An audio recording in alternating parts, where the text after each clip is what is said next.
So what happens is, so as per my understanding and as per my experience, most of the companies, they do manage at least three environments. When I say three environments, one is development environment. This is like our AWS account right now. What we are doing is we are launching instances, we are doing some jobs, like we are creating some services, and we are trying to make them work, and we are terminating, right? That kind of environment called like a development or sandbox environment. Okay, sandbox environment. And some people call it development environment, some people call it sandbox environment. It depends on the company how they're calling this. It doesn't have to be AWS, even if it is something like on-prem servers, right? And they do manage like a 3 to 4 separate environments, because in order to successfully host this message.com, they would have to test it first. They would have to test it from like each and every activity. Even this, let's say they posted Labor Day sale 25 to 60%, they cannot just go write this and publish this. They will verify, their engineers will verify first, and they make sure that this is working, this functionality working as expected. Then only they make it, this functionality available for the end customer like us. We can go ahead and we can do our shopping. Okay, so why three? One is testing and one is production. Oh, no, some people they don't wanna take a chance, and they would wanna test it multiple environments, so that if they miss something in one environment, they can catch it in another environment.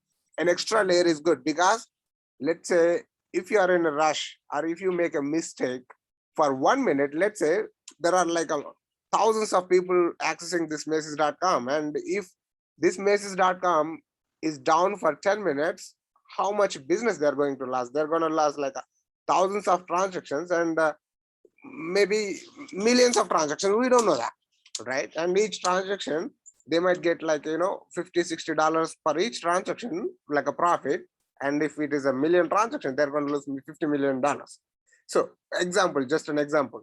So none of the IT companies, they don't want their applications out of service for not even single minute, not even single second actually. So that's why testing is main absolute priority for each and every customer, each and every IT companies that you can say, like a software products, whatever you can say. Okay, so these three environments, a minimum is three environments. First is sandbox, like a testing, like a end-to-end whatever testing.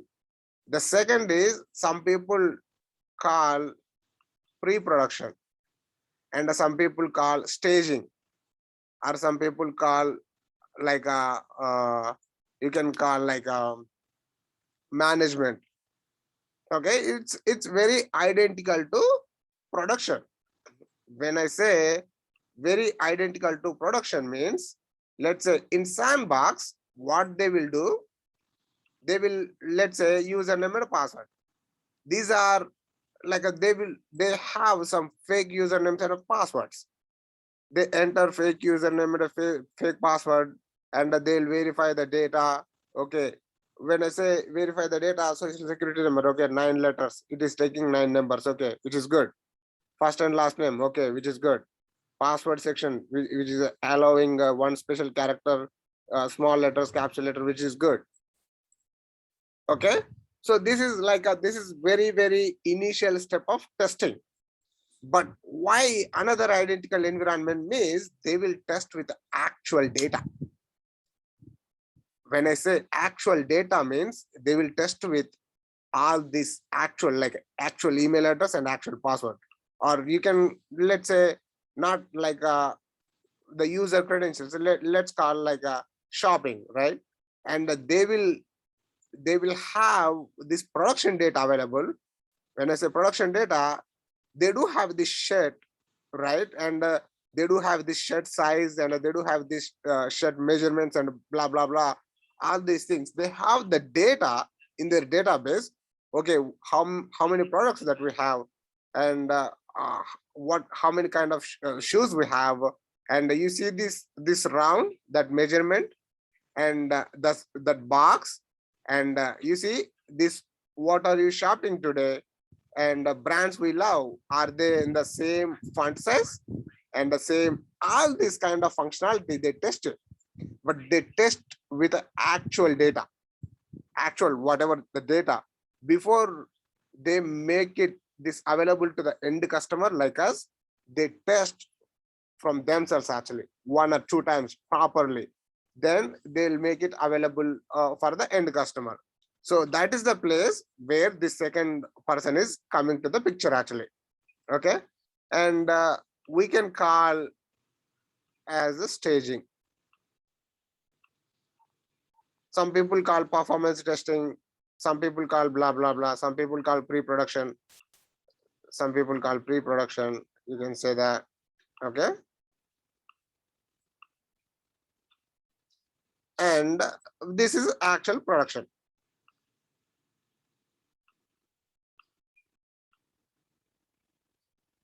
Okay, actual production, this is where this application is live. Live means this is where the place where the application is ready to accept the traffic. When I say traffic, if I do shopping, right, if I buy this shirt, and what it does is it's gonna add this shirt to cart, and I'm gonna enter my credit card details, and the load balancer is going to access the backend server database to evaluate my credentials and the credit card information. And if everything goes well, application server is going to process the data. When I say data, my address and everything, and it's a lot of data basically.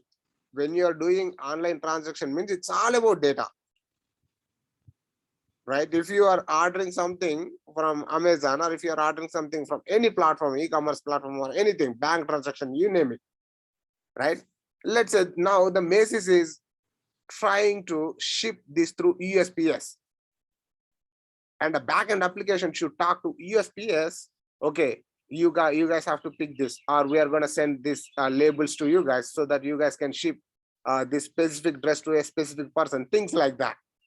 Okay, but don't worry about it. I'm just giving you the background scenario behind how applications behave.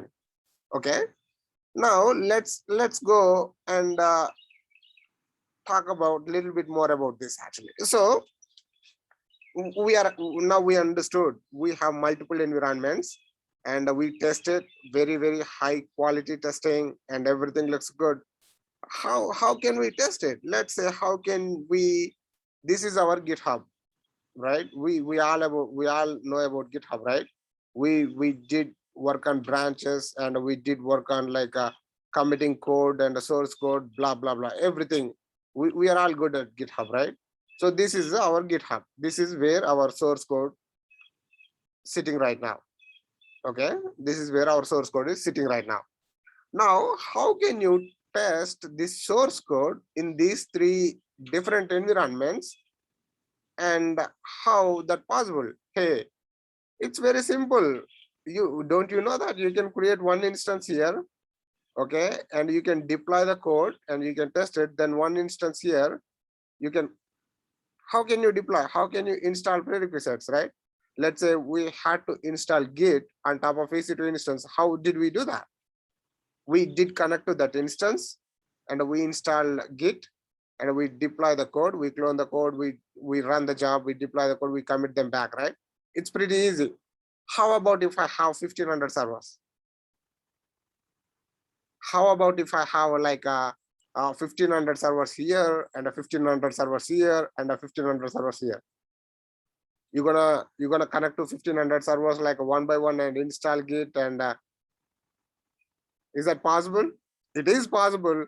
And these applications, you see that. So in order to, let's speak very simple. In order to do that 1500 servers, right? In order to do that, the simple change that they are making, you see this Labor Day sale 25 to 60% off. They might have to start this application on Independence Day of India, not Independence Day, sorry, Republic Day of India, maybe January 26th. If they start on January 26th, they can connect to 1500 servers and test it, and test the code, and connect to another environment and test the code to select it's a Labor Day, which is September or October, and they have to start this application in maybe January or February. You know what I mean? But that's not the case. Companies, they do release at least a small piece of change every week or every 2 weeks. That's why all these developers have a job at the moment, right? What the developers does, they write all this code. That's what they do in day-to-day activities. That's what they do. And how you are going to automate this entire, how you are going to build and deploy the code sooner and faster and a most effective way. This is a special guy comes into the picture. This guy name is Cicd. Cicd means continuous integration and a continuous deployment. Okay, let me make it bigger. Continuous integration and a continuous deployment. This guy, there are multiple tools you can achieve this, but we are specifically talking about Jenkins today. Okay, Jenkins, mainly widely used tool. Actually, most of the, I did work for like a plenty of clients in my whole experience. Each and every client that I worked for, I worked with the Jenkins. So you can imagine how big this Jenkins environment is. This is very easy, very simple and straightforward. And it's just a tool, console. You log in there, you install plugins and you check out the code. Very simple, straightforward. Okay. So how this Jenkins will operate our source code means you would have to write the steps. Let's say if you want to clone the code, right? What would you do? You write simple shell command, right? Git clone and clone the code, right? And if you want to install some yum, what would you do? Simple shell command, yum install git -y, right? You will be providing all those steps, actually clone the code or like, run the job, whatever, inside a Jenkins, and you can integrate all these three environments with the Jenkins. When I say integration means simple usernames and passwords or secret keys or whatever. Different environments have different passwords and usernames, right? And different secret keys, right? For example, so in organizations, they do separate these accounts by calling service control policies, basically. Service control policies and assume roles. So we'll talk about that. When we talk about IAM, we'll talk about that actually. Okay, that's how they divide all these environments, and they integrate with a CI/CD tool, which is Jenkins in our case. Now we integrate Jenkins with a GitHub with a simple webhook. That's a one step, and which will take less than a minute actually. Now, if you tell your Jenkins, okay, this time you're deploying the code to sandbox. What it does, it's going to check out the code and it's going to deploy to the code to the sandbox environment. Then QA automation engineers will jump in. QA engineers will jump in and they do test all this functionality. Okay, Labor Day sale, L capital, D capital, S capital, which is good. There is a space. Okay, sounds good. End of summer savings, comma, specials and a great values. Okay, that looks good. Okay, there is a, okay, 4 different colors. Okay. Oh, user friendly message, great. Oh, shop all, good. Okay, which is good, fine. Now let's go ahead and they do take like it's not that like a quick. They'll do like the whole day testing, whatever, and they'll say, okay, it's okay, everything looks good. Or if they identify any changes, okay, for example, I'm going to pick very small things so that you guys don't confuse actually. Let's say if they miss this comma, or let's say there is a that's 1,000 points, whatever, their bracket missing. What they will do, that kind of small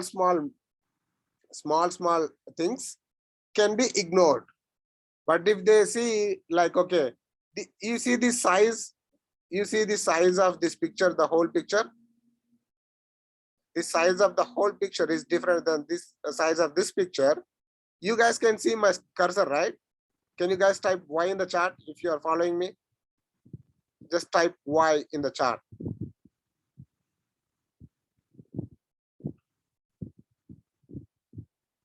Okay. So this cursor, if they see like, okay, this image size is different than this image size, that cannot be allowed. So what they will do, very simple, and they will create a tickets like a Jira tickets. Okay, they will create a Jira ticket. Okay, there is an issue with a specific code. What these people will do, again, this is come from here. They create a feature branch, they fix that. Okay, they merge that to master branch. Again, Jenkins is going to deploy the code. They build it. Jenkins is going to deploy the code. Again, QA, they will test it. Okay, that's a failure scenario. What there is a successful scenario. What they will do, if that code testing goes well here, they'll deploy to staging, which is a production kind of thing. Okay, it's very identical to the production, just a name only different, and just it is not accepting any production calls like us. If I do shopping, it's not accepting my call. That's the only two difference. Other than that, servers, everything is same. Okay, they test it here. QA engineers will test it here. Okay, and if that goes well, then they'll do production deployment. Again, even after production deployment, QA will jump in and they will make sure they will test entire application. And if they find any issue, the small issue, and what they will do, they will create like a bug tickets. Let's say they find small issues, right? And bug reports.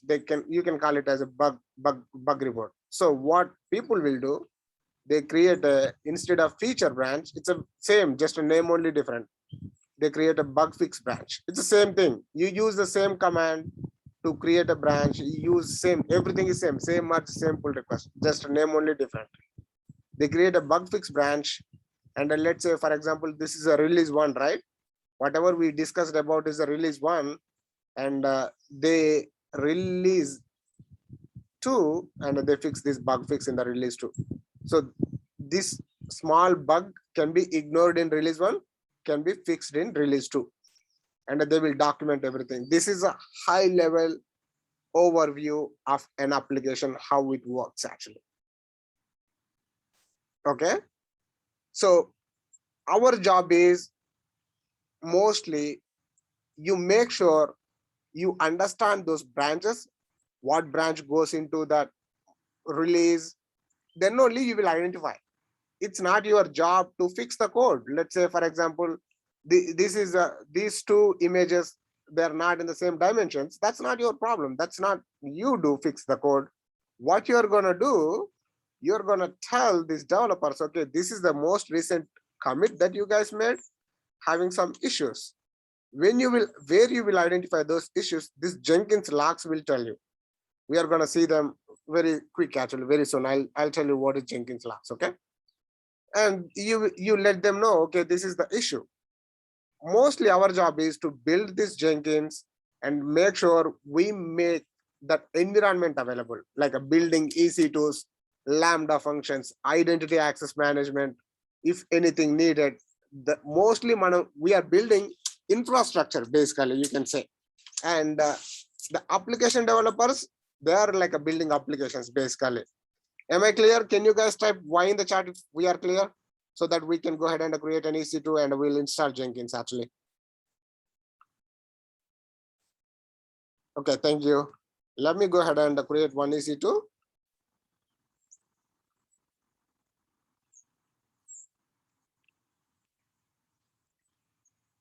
So I'll take mock interviews as well, and I want you to guys talk.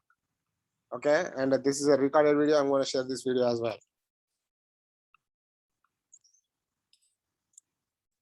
So what I'm doing right now, let me log into my AWS account and let me go ahead and create an EC2 so that we can install Jenkins, and we will integrate Jenkins with the GitHub.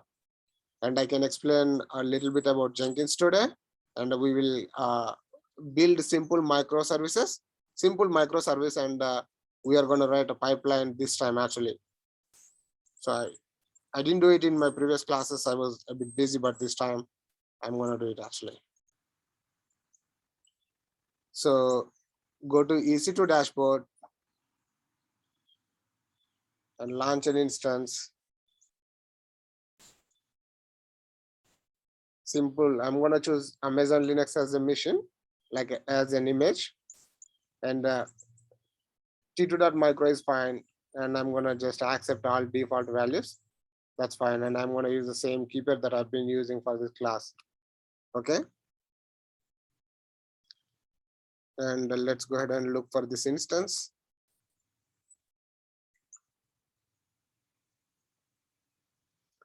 So instance will be ready in a minute. So meantime, let me go ahead and explain about this document. So I have this document and I have a step-by-step steps to install Jenkins. And I'm going to share this document with you. This is one-time thing. So I haven't get an opportunity to install Jenkins by myself because it's already there. So they're using something, right? In order to, like, let's say they do have applications already and they're up and running. Your job is like manage them. And if they are trying to add a new feature, your job is to help them. But it's already there. Most of these dev tools already there actually.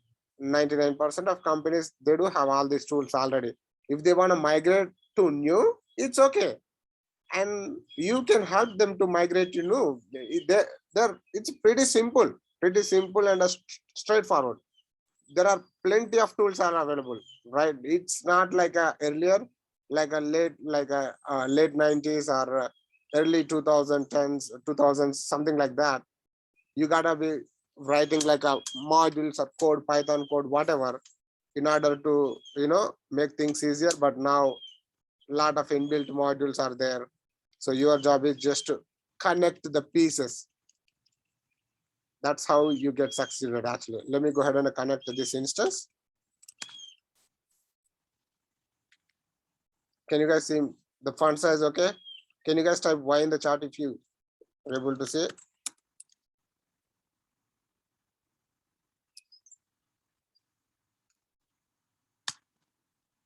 Okay, let me connect to my instance.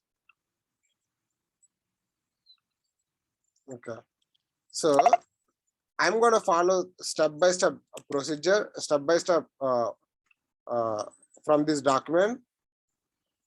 If you guys, I'm going to share this document with you as well. So I want you to guys set up Jenkins, and we will discuss a lot. Like we'll create end-to-end project in Jenkins so that you guys can save that project as well. Okay. But I want you to, I want to follow this document so that if you guys get any doubts, so I'll make sure that what you guys talking about. So in order to install Jenkins, Java is the prerequisite. When I said that, let's say, for example, you installed git bash, right? You installed git bash on your computer, and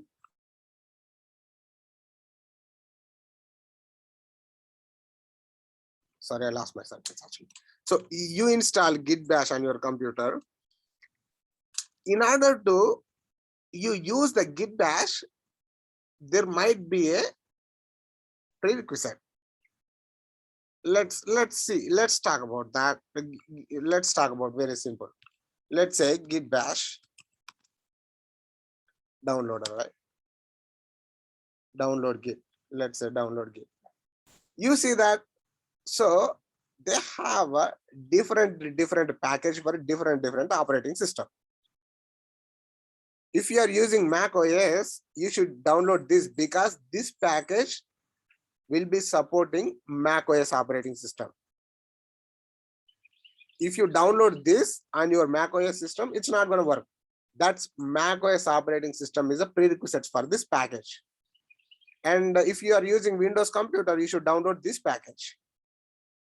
Windows operating system is a prerequisite for this package actually. Very similar, very similar like that. Jenkins implemented might be in Java, And in order to execute your Jenkins, you should have a Java on your computer, basically.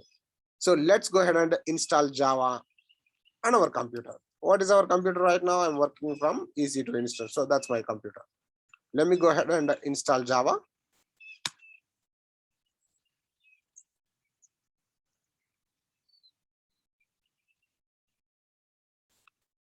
Java will be ready in very soon.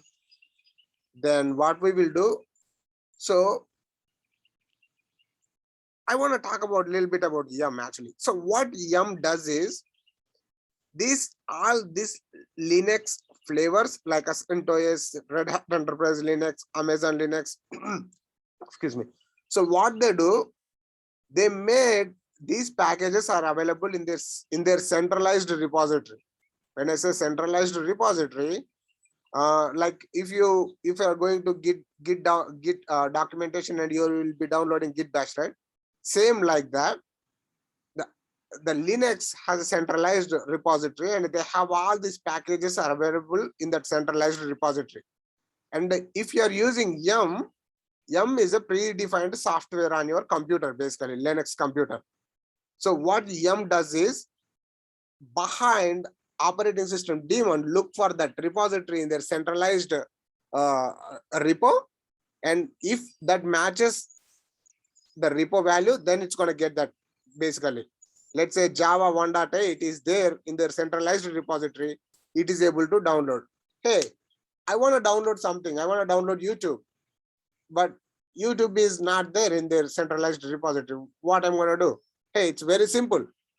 You will have to download that package to your computer by using, go to their website, just download the link, download the package, something like that.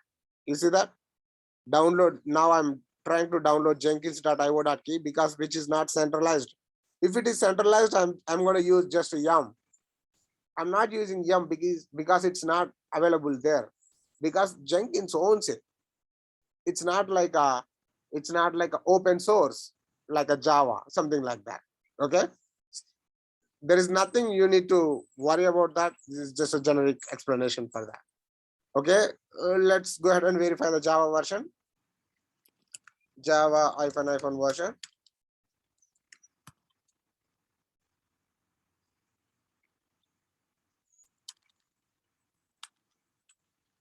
Maybe is this a command? Okay, Java version. Okay, Java 1.8 has been installed without any issues. Okay, now let's go ahead and install wget. Wget is a very similar to Yum, but if the package is not available on the Linux repo, we are going to download the package from their website. From whose website? Whoever owns that package website. Okay, in order to do that, we are going to use wget command instead of Yum. So in order to use wget command, you should have a wget installed on your machine. Okay, it's very simple. It's already there, so we don't have to worry about that. Now this is Amazon Linux. In order to install Jenkins on Amazon Linux, Amazon suggesting us, okay, you should have some prerequisites from our side as well. You don't have to remember them, because each flavor, each company has their own set of prerequisites. Okay, and if you are unable to installing something and if you are getting issues, you would have to go to their website to make sure you are installing the prerequisites whatever they're suggesting. That's it. Everybody does the same thing. Nobody remember everything, and if I do remember everything, why would I document this, right? So don't have to worry about that. Okay, so Amazon Linux, Amazon suggesting some prerequisites in order to use their AMI. So these are the prerequisites. Let me go ahead and grab this, and let's go ahead and install those prerequisites on our computer first. It's gonna fail. You know why? There is a 4 at the beginning. Okay, now which is good. We did not get any errors. Let's go ahead and download this Jenkins package. The Jenkins package is not available on Linux repo. So we'll be downloading from Jenkins. We'll be downloading from Jenkins website actually. Okay, let's go download from Jenkins website. Okay, you see that this is the place, saving to /yamrepos.g jenkins.repo. If it is not available, you see, this is how yum get all those packages installed. When you use yum install Java, the Java package is available in this repository, yum.repos.d. If the package is not available in this repository, you are going to download that package to that repository first. Okay, then you can install. How simple is that? Very simple, straightforward. Okay, Jenkins suggesting some keys actually. In order to use their Jenkins, you would have to have this key. They are providing the key. So what I will do, I'll just go ahead and grab. Yes, any questions? Good morning. Hey, good morning, Asha. How are you? I'm good. Okay. Is anything okay, continue. Sorry. Oh yeah, this is a recorded session, so you are gonna get it. Okay.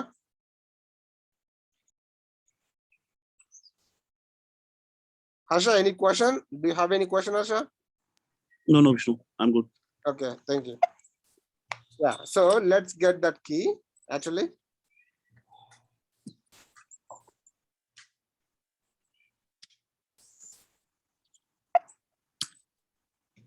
Okay, so once we have that key ready, once we have that package ready, now let's go ahead and install Jenkins. You see that yum install Jenkins. Now I can able to install Jenkins because I did download the Jenkins package to this repo /yumrepos.d. This is the main repo for Amazon Linux. If you have the package inside that repo, this repo means what is this? That's just a directory, right? Directory, and you would have a package inside the directory. That's it. You would go to the directory and you would look, okay, Jenkins repo is there. Okay, now I can use yum because the package is available inside yum to install this package. Are you guys with me? Can you guys type Y in the chat?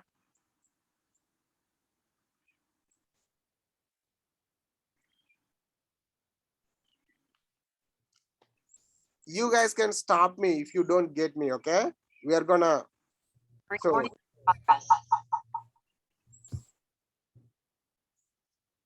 so that's how we can install packages on Linux actually. Okay, let's go ahead and install Jenkins. Sudo yum install Jenkins.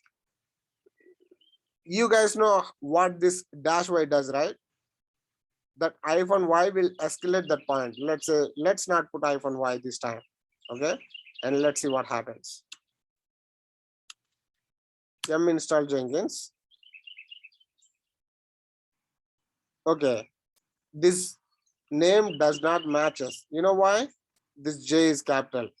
In Linux, it's a case sensitive. So let me go ahead and use small Jenkins. You see that now I would have to provide, is this okay? Yes, D, Y, S, D, or N, or Y, whatever, right? And what if I'm trying to install this within Ansible playbook or any automation script? There is no person to select Y, right? The script is keep running. It couldn't able to get that Y inside that inside that script, and it's gonna fail. So to escalate that step, let me type capital now. To escalate that step, I can just put -y here. You see the downloading package. Okay, Jenkins installed properly without any issues. Each service, when you install each service on Linux, you should start the service. Okay, you are going to use only command to start the service for next 10 to 15 years. Whenever, if you are working with a Linux, the only command that you can use systemctl. That's it. Systemctl is a command to start, stop, or restart the service. Just one command. Okay. Let's go ahead and start Jenkins service. Okay. We install Jenkins and now we need to start the service.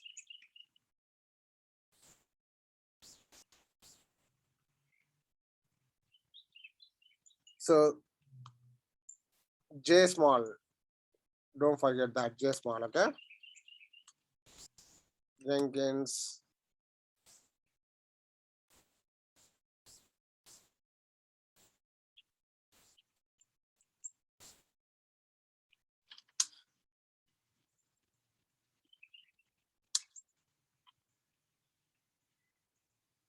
systemctl start Jenkins. Did I spell it right? Yes.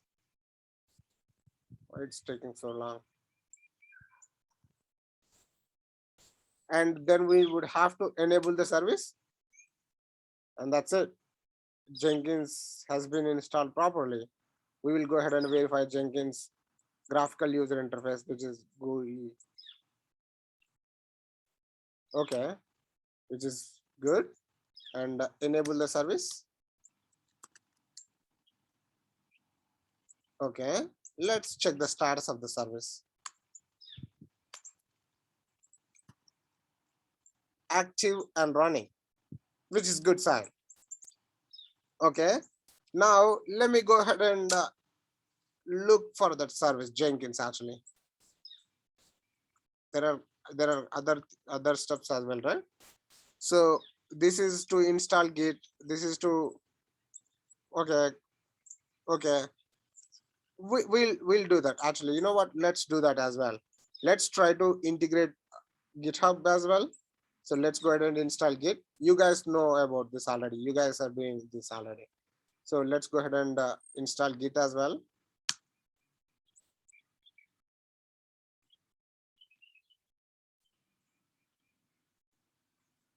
Let's establish connection between GitHub and this EC2. Make sure I'm doing all these operations as an EC2 user. So you should know who you are. Okay.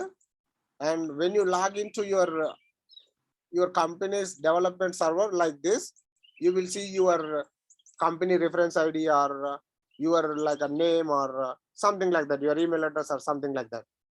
When you join an organization, you will be given a unique identity, which is maybe number or name or letters, whatever. So you will see that there actually. Okay, now I have SSH keys. Let me go grab public key. So I can add this public key to my GitHub.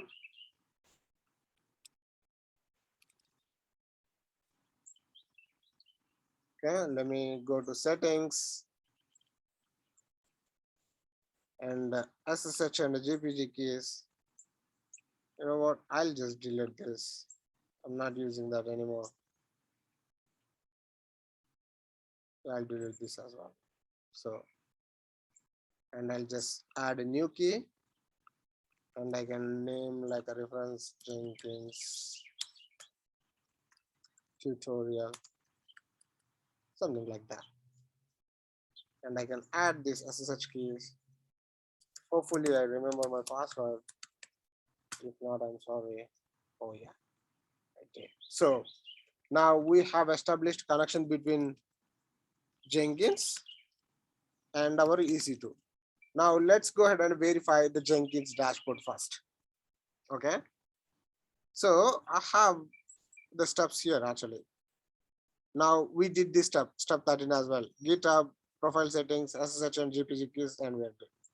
Now open the Jenkins in the web server, http:// public instance IP : port 8080. By default, Jenkins will be installed on port 8080. And we are gonna go there and we are gonna verify. Let's go http:// // public IP of that instance. Okay, let's go grab the public IP of that instance. This is the public IP of the instance actually. And right here, right? Public IP of the instance and a port 8080.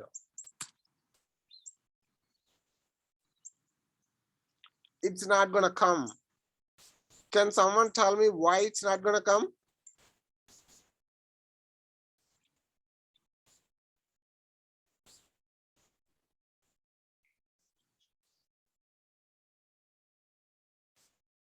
If this will come, right? If this will come, anyone can access the system basically. Let's say if you know this IP address, you can access the system, right? And what about security? How you manage the security? How I did create my virtual server in AWS in this environment, and how I make sure that this service, this server, whatever, is fully protected. How can we protect the server actually? How can you set inbound and outbound rules for the computer basically? Okay. You see that there is a guy called security group. This is the place where we set inbound and outbound traffic rules, where you set who can access the system, who cannot access the system. Okay. And let's verify what is inbound and outbound traffic for this system actually. Okay. Now, this is the guy. Let's go ahead and verify inbound. You see that right now, this guy accepting only SSH connection. That is the reason we were able to connect to this instance through SSH. Okay. Now, what we are trying to do, we are trying to access that system using HTTP. That's what I did, right? I tried to access the system using HTTP, right? And this guy is not allowing any HTTP traffic at the moment. You see that the inbound rules are set to accept only SSH traffic. So what we are going to do, we are going to go ahead and edit that inbound rule and add a rule. And you can provide like a HTTP, but what I will do, I'll just provide, I don't have anything sensitive there. It's just a test machine. So I'll just use all traffic for now. Okay, this 00, that means you can access this computer from any IP, and I can use a similar thing. I can just access this computer from anywhere and just to save the rule. Are you guys with me? Can you guys type Y in the chat if you are with me?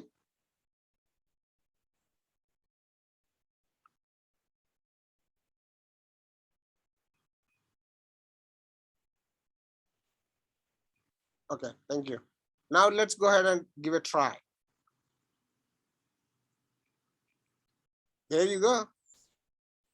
And now there is still one more step actually. By reading this, can someone tell me what should I do now?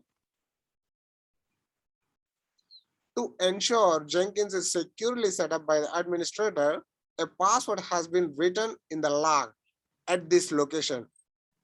If you think you are an administrator, go ahead and grab that password and provide me that password. That's what it means. Okay.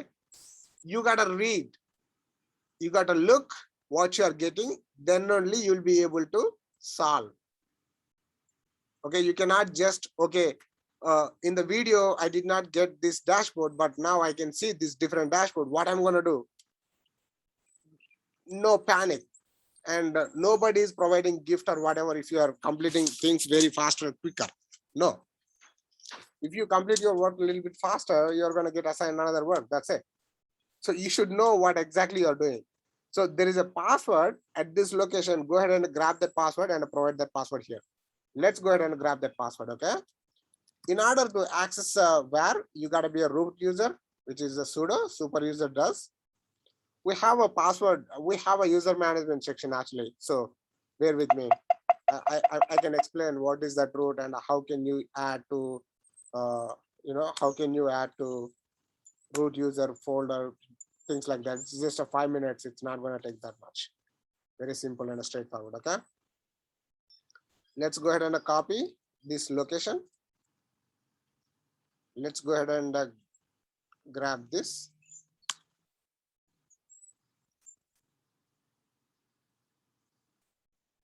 Oh, so after sudo, when I provide this, it is taking exactly as a command. I should have a look cat, right? I was looking for the content inside that file. So this is the password. Grab that password. Provide there. There you go. No. And Jenkins Jenkins is runs on plugins basically.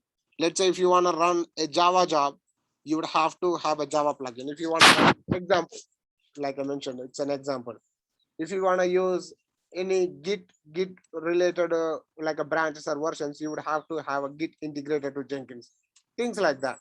So let's go ahead and install suggested plugins for now.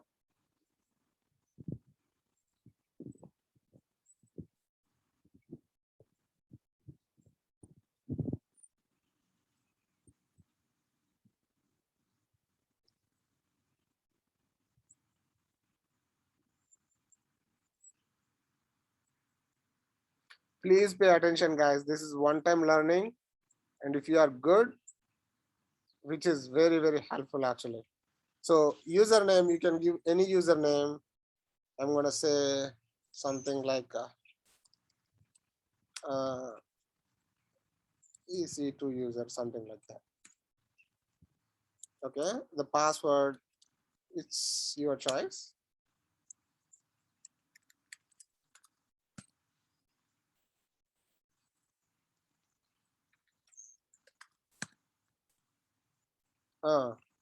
Why you need my full name? Full name.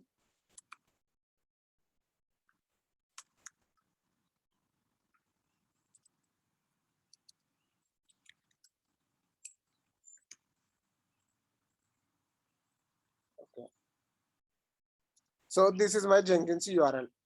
This is my Jenkins URL. I can access Jenkins from this URL. Okay. Save and finish. Jenkins is ready to use. Let's start using Jenkins.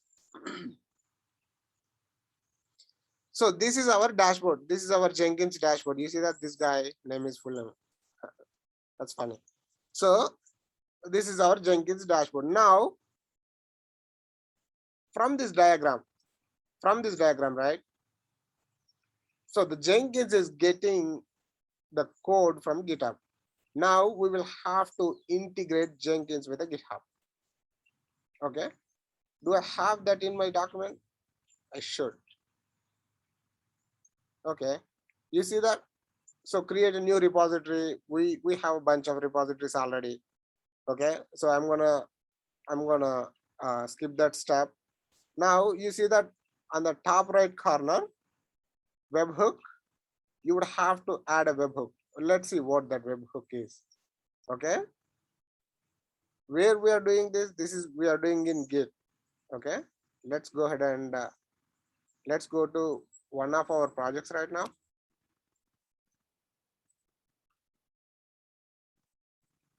We are trying to establish connection between Jenkins and the GitHub. And I'll explain what is project in Jenkins, and we are gonna do step by step. Okay. Now let's go and go to any one of those repositories. Now in the repository settings, not like a profile settings, in the repository settings, in the left side, you will see webhooks.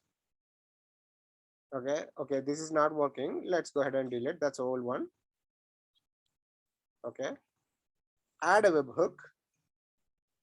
This is a payload URL.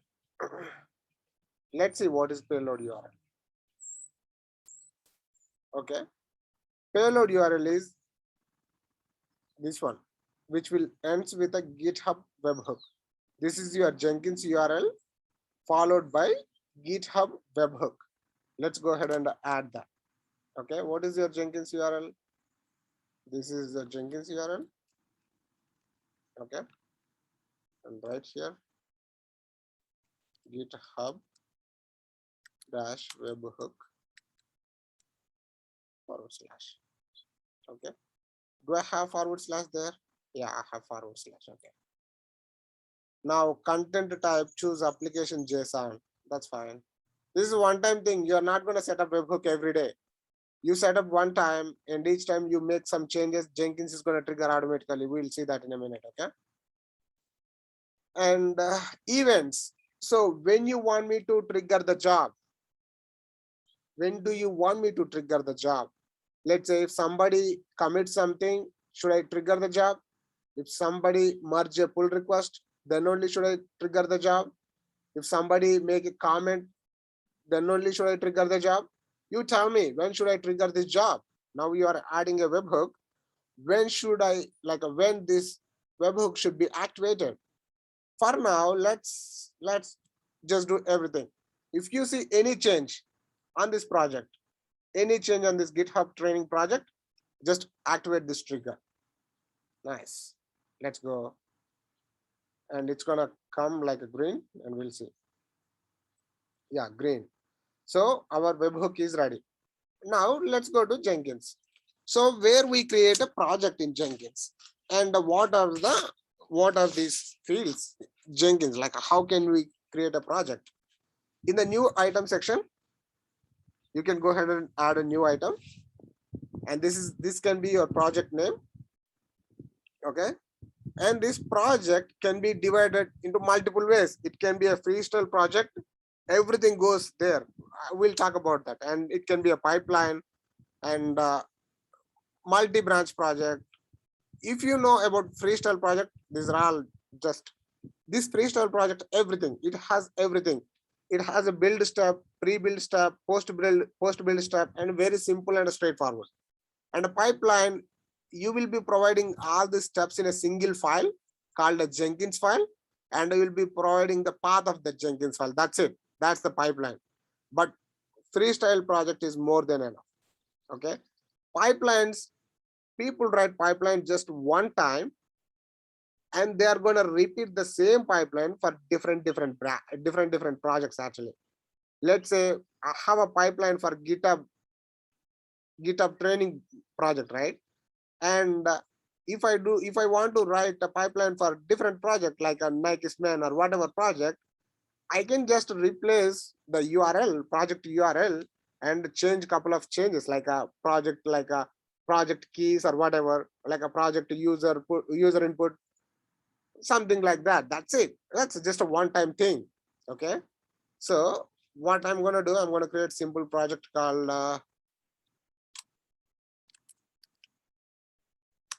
webhook project, whatever. Okay.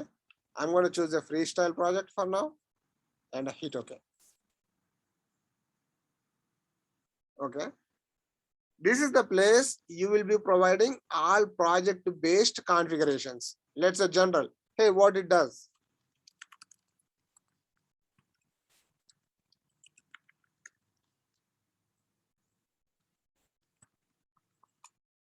Something like this. So much fun. You know what? This is a learning session, whatever. Okay, learning session, something like that. But if you are deploying let's say if you are running a specific project like a Macy's or whatever, right? So what they will do, you will be providing just one sentence explanation of that project, actually. One sentence explanation of that application, actually. Something like that. Okay. Next, source code management. This is where your code is coming from. From where our code is coming from? Git, right? We can go ahead and verify that Git. And you will have to provide that project URL. Simple, very simple, straightforward. What is the project URL from where we are trying to execute that project, actually? Get the code, GitHub training, right? let's go ahead and grab that HTTPS, not SSH this time, okay? Because Jenkins is going to trigger using HTTPS, okay? Let's go ahead and provide that URL there. And okay, you would have to provide me the credentials as well, right? And there is no credentials over there, okay? Now add credentials. What could be your credentials? It can be a username and a password, or it can be what is that? It can be like a SSH credentials, like a public key or private key. So what I will do, I'll just check GitHub app, SSH username and a private key. Okay, I'll provide username and a private key. What is the username? This is the username. And what is the private key? So what I'm going to do, I'm going to add a private key. Okay. From where I can get that private key? From here. cd.ssh. We are providing private key this time, okay? This one.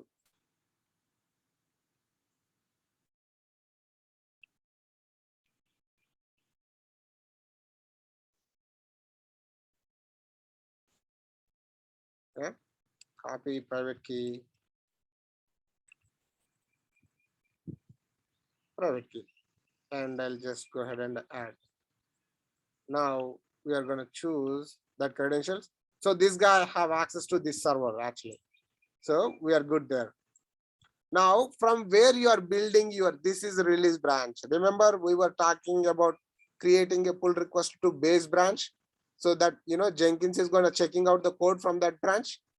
This is the release branch. Okay, you did provide URL. This is the place where I can get code, and I have credentials as well, which is absolutely fine. You have multiple branches there. You have a multiple version of your code over there. From where should I build? From where? From what branch should I build? Okay, this is the branch that you can go ahead and grab. Okay, it's a master branch. Okay, master branch. Go get the code from master branch and run. Okay, that's what we are telling Jenkins. Okay, now how we are building this actually. Just say Polesium. Polesium can schedule the build actually. Let's say you need to run a specific build on every day night 12 o'clock. Then you can go ahead and schedule that, something like that. But now here we are pulling the changes using webhook. So we are going to select GitHub hook trigger. That's how we are building this job. Now I can go ahead and unselect, because the Polesium, you can schedule a job basically. Let's say you want to run 12 o'clock every day, or you want to run 6 o'clock every day, or you want to run every 5 minutes. That's how you can schedule your job. The Jenkins is going to run every 5 minutes, every second, based on your scheduled job actually. Okay, we are not scheduling anything. We are going to run actually. Okay, and build step. Simply, what I will do, I'll just simply write execute some shell command. Okay, and what I will do, I can go ahead and provide sh run.sh. It's gonna run that run.sh file actually. Okay, what you are doing is you are telling Jenkins, okay, what is your build step? Just go ahead and run that run.sh. That run.sh should be there actually. Whatever you are telling Jenkins, it should be there. Jenkins doesn't do anything. You are the one who will be providing all the details, so that based on your requirement, it is going to trigger it. That's it. You will have to be very specific. You would have to tell that CICD person what to do. Then he's going to do the job for you. Okay. Now I'm telling Jenkins, okay, let's go ahead and run a run.sh file there. But do I have that run.sh file there? Let's go ahead and verify. Okay, it seems like I have run.sh file over here.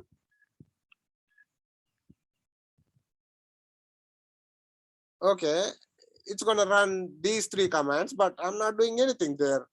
So what I'm going to do, I'm going to modify this run data search and I'm going to commit. The Jenkins should trigger the job on each commit. Okay. And a post build step. Let's say if you want to notify regarding your build action, your build failed or whatever, you can add the post build action. Let's say if you are creating an EC2 instance from this building, from this build, from this job, and if EC2 instance creation was successful, then only you want to run some post build jobs, like a, then only you want to deploy your application code like a Macy's. In that kind of scenario, what you will be doing is you will be adding one more job. If this job is successful, then only you can add build more other project. You see that? Build other project. In that project, you will be providing the deployment steps for the Macy's code, not EC2 instance. Here you will be adding EC2 instance, right? And in other code, you will be providing like a Macy's deployment. That's how it's going to trigger one more project. If this project successful, then only it will do that. You see that?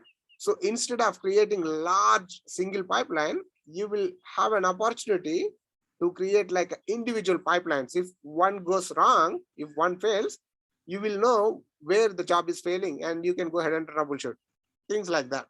So for now, we can just go ahead and we don't need to have anything and just save it. Okay. Now let's go ahead and make some changes to this file actually. Let me open one more tab.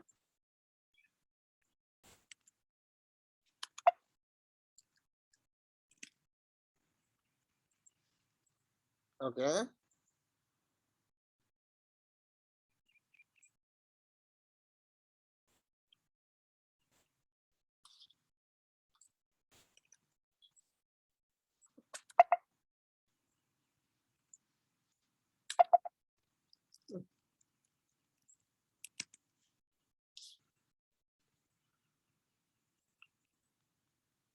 I just simply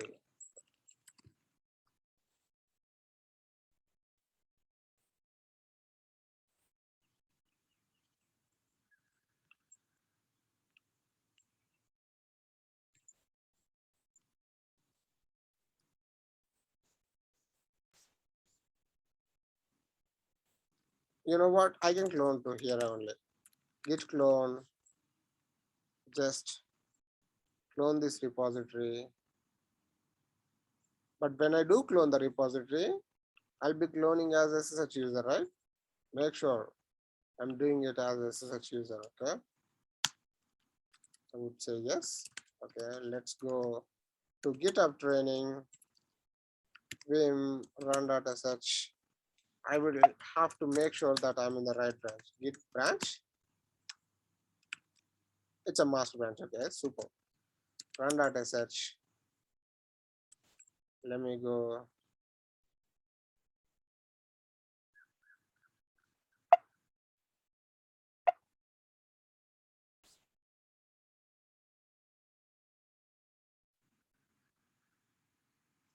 I'll just print something just to see how the pipeline work actually. Echo print this. Okay, just it's gonna print whatever we write there. Okay, git add dot git commit -m updated for hook. Okay, what it's saying is let's do status, git status,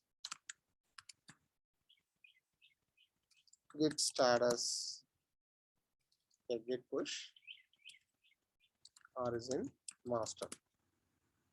Okay, now I made some changes, right? I did commit the changes based on our theory. Jenkins should trigger the job, and let's go ahead and verify that. You see that there is a job ran successful, and let's see what happens. Okay, so you see that Jenkins was able to check out the code from this repository. Okay, print this. It ran successfully. Are you guys with me?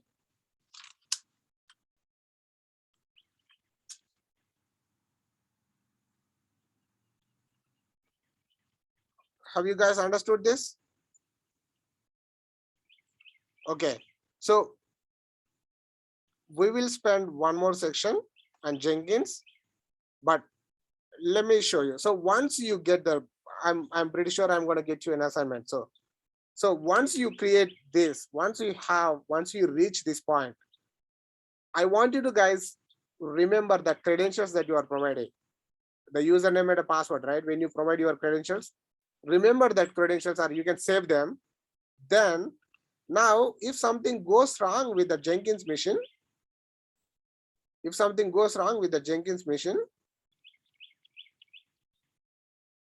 so I want, can you guys type Y in the chat if you are with me? Everybody, I need answer from everybody actually.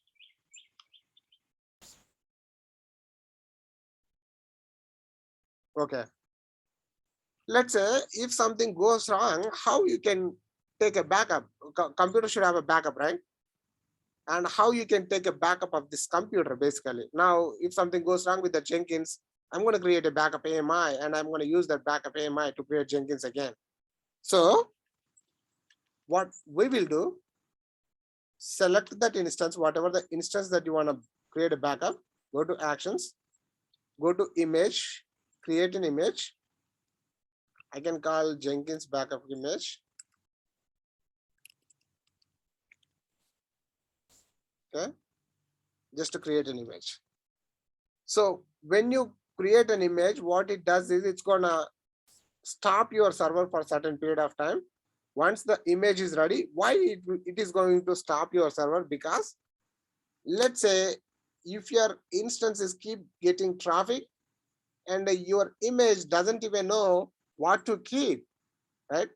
When you are saying I need an image, that means you need exact replica.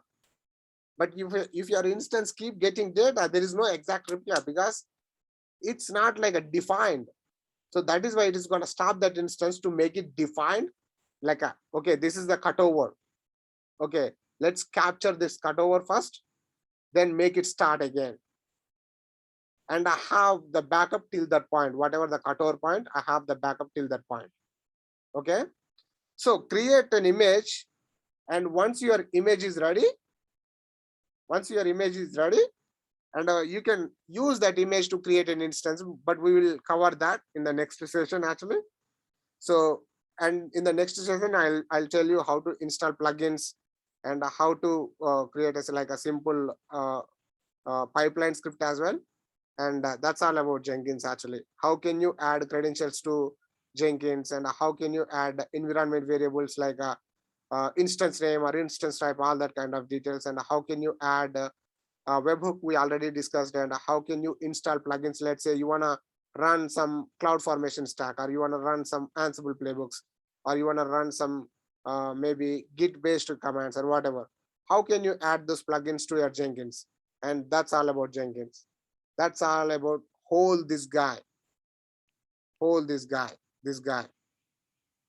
this continuous integration, continuous deployment. In the parameters, remember we did provide like a source and post build, pre-build. There is a section called this project is parameterized, and that is the place where we'll be providing sandbox or staging or production. Based on our input, it's going to deploy the code to those environments actually.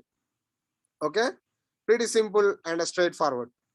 And give me one more second. So the instance will be ready anytime soon. So once the instance will be ready, and what I want you to guys do is, I want you to guys go ahead and terminate your instance as well. But make sure that you have image ready state, like a ready state, not like a pending state. Okay. Any questions from anybody?